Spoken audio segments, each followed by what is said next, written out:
Welcome to the More Than Fitness podcast. Welcome, ladies and gentlemen, to Minisode number 67 on the More Than Fitness podcast. Real quick, if you are watching on the video podcast, apologies for the mess behind me.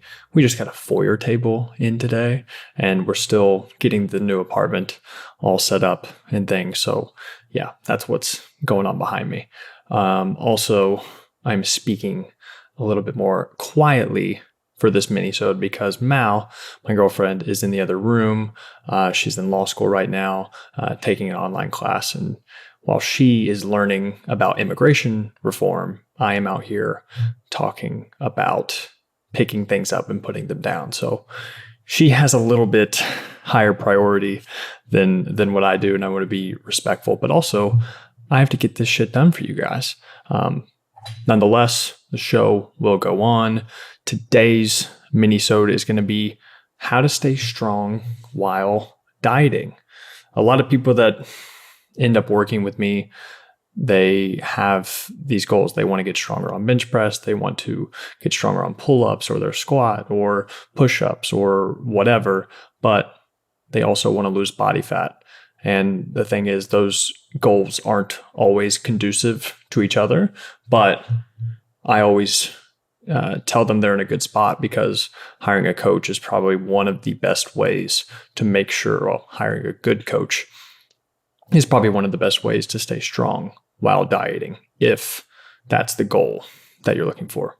So I've got quite a bit that I want to cover on this one. So we'll go ahead and start off with some nutrition recommendations. And like I said before, dieting is just not the best time to expect crazy strength or muscle gains. You're not eating as much, which means you're also just simply not going to be training as hard as you would be if you were in a calorie surplus. But the problem that people tend to run into is they cut for about a week or two. Then they notice some strength loss. They feel weaker. They feel smaller. They feel flatter, and they give up. They go back on a perma-bulk. They eat everything in sight. And this just ends up making them in a worse spot than before because they're just spinning their wheels as time goes on. They're not actually making any real progress. But what I want to say is that it's completely normal whenever you begin a diet and you start eating less food to feel smaller, weaker, flatter. Like, all of these things are a prerequisite to get the results you want. So if you can put your ego aside in the beginning, you will definitely reap the benefits later on. Whenever you diet, you're eating less food again in general, also less carbohydrates. So you literally just have less energy. So you're consuming less food that will, that's going to affect your overall strength in the gym just because you don't have enough energy available for your body to use. But also your muscle glycogen is going to be lower because you store glycogen in your muscles and organs and things. You're going to have less of that to be used as fuel during exercise. All of these things combined in the initial stages of the diet can cause some worry and some dips in strength and overall size, which can be scary to people. But again, like I said, this is for the best long term. Get past that in the beginning and you'll be good to go. Two things I would avoid whenever you are trying to stay strong while dieting, and this is the biggest mistakes that people end up making, is they try and drop too many calories too quickly, and they also or they try and add in too much cardio too quickly. You're going to be able to maintain strength with the minimum effective dose of both of these things. So the quicker and the larger extent that you drop calories, the quicker that your strength is going to decrease. The more cardio that you add in, the quicker your strength is going to decrease. So making sure that you do this at an appropriate rate is going to be super important. I'm not going to go into in depth about how to figure out your calories and everything like that. If you want to figure that out, I can put some links in the description to past minisodes and even an article that I wrote that can help you out with that on how to calculate your calories and then also figure out your cardio requirements as well. But those main mistakes are what you need to avoid. As far as ideal macros, I can give you some a quick breakdown. What I would say is 0.8 grams of protein per pound of body weight is going to be a good minimum. Anywhere from 0.8 to 1.2 grams per pound is going to be solid for most people. I would say 20% of your caloric intake should go towards fat. I actually favor lower fat, higher carbohydrate diets whenever you're dieting and trying to maintain strength, mostly because you only need fat to a certain extent, at least whenever that's your goal. You only need fat to a certain extent to cover all your essential functions, right? As far as, hormones and all the other functions that come with consuming fat. But whenever you've met that baseline threshold, they don't serve you too much more beyond that, at least for what our goals are. But carbohydrates, on the other hand, that's what's going to fuel your performance. So you don't want to eat very low carb because, again, you want to preserve as much muscle mass possible. You want to be able to lift as much weight possible in the gym.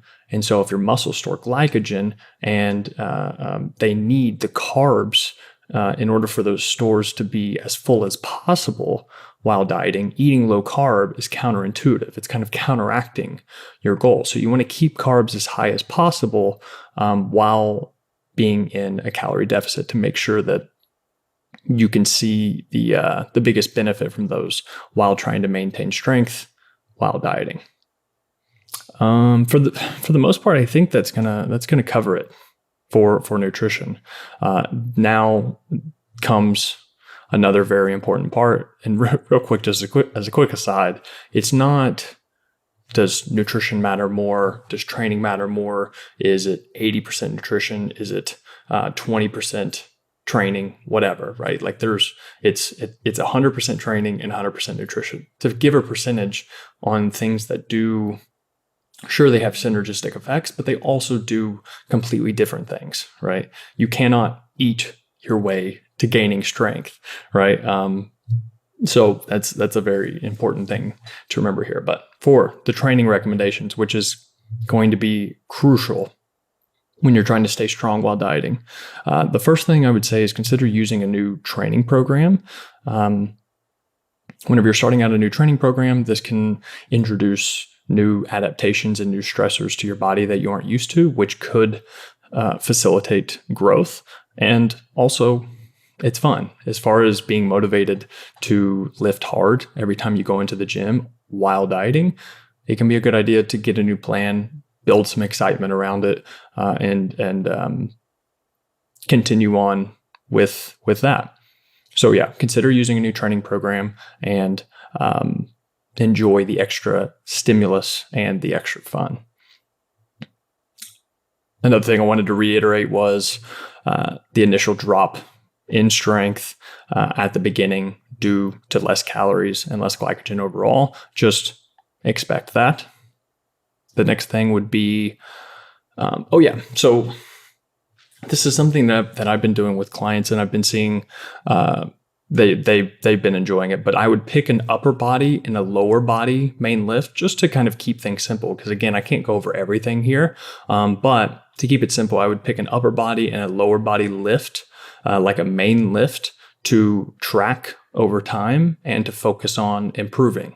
So focus on improving, getting stronger on those two main lifts. And just by picking one upper body and one lower body, it kind of, you don't get overwhelmed with trying to improve everything at once. You have more direction, and you can put your energy towards those two lifts for, 8 to 12 weeks. And then you could possibly switch things up to another lift after that. But I would choose that main lift based off of your weakest body part, right? So if chest, for example, is going to be one of your weaker body parts, something like bench press or push-ups would probably be a good idea. You can also choose shoulder press for shoulders. You could do pull-ups or rows for back, right? So for upper body, those are going to be the main lifts for the most part that you should focus on improving over time, getting stronger. And then for lower body, I would say the standards: deadlifts, squats, hip thrusts. All three of those are going to be your basics that you want to focus on, getting stronger and increasing your strength on those lifts over time, which I'll get into the training intensity. I'll go ahead and knock that out real quick.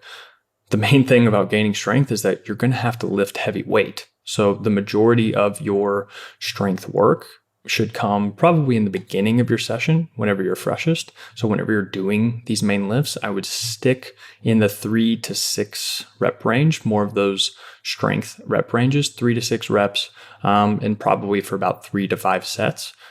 That's going to be it's probably a good volume for most of you to continually get stronger on those lifts over time. So training intensity, 3 to 6 rep range for 3 to 5 sets on those main lifts that you choose, especially the upper body main lift and the lower body main lift. Make sure you get those in there. And then the last thing is going to be training frequency. So the main lift that you chose, I would choose to do it at least twice a week. Strength has a large neural component to it. It's lifting weights is a skill, just like somebody shoots a free throw or a golfer swings a golf club. That's a skill that you're practicing over and over and over again. So doesn't matter if you're trying to lose fat or gain muscle, it's still a good idea to practice that skill over and over again. So twice per week, I think, is going to be a good enough amount to groove that motor pattern in your brain so that you can make those neural adaptations and practice the lift more, but then also probably improve your likelihood of getting stronger on those lifts, or at least maintaining strength over time. And that's kind of a good place to stop. And the good point to make is that whenever you are dieting, again, gaining strength and gaining muscle isn't going to be super likely. So a better goal, a better expectation to set would be, okay, how can I maintain my strength and maintain my muscle mass? And anything else other than that is going to be a bonus. All right. And I think that is it for Minisode number 67 on the More Than Fitness podcast. As always, thank you so much for listening and for watching. See ya.